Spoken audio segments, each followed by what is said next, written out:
Hey everyone, it's BestEver36 and I'm here with a achievement guide for Red Dead Redemption. This is no dice for 10 game score. And so for this achievement, you have to play a game of Liar's Dice without losing a single die, which sounds very easy. It's a lot trickier than it sounds actually though. So I'm here in Thieves Landing playing, and I got one person. So sometimes you'll get like multiple. You want to get so it's only one person. It'll be much easier that way. And the whole point of this game is that you look at your dice and like you try to convince them to call a bluff on you. So you say like, okay, I have 3 6s.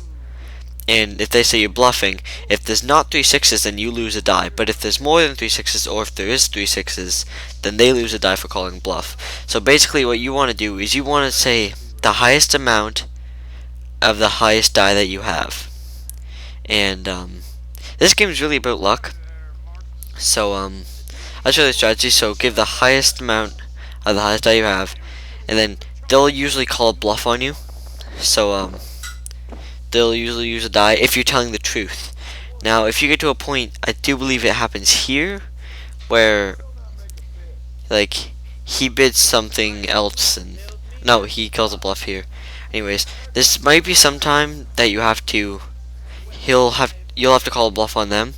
When it gets there, it can be pretty tricky. It'll be pretty nerve-wracking, but just keep sticking through it. There's 5 dies, and you can see how many dies they have out in front of them. So keep track of how many they have to see if their bids are even realistic. Here I had a really bad hand, and I got really lucky.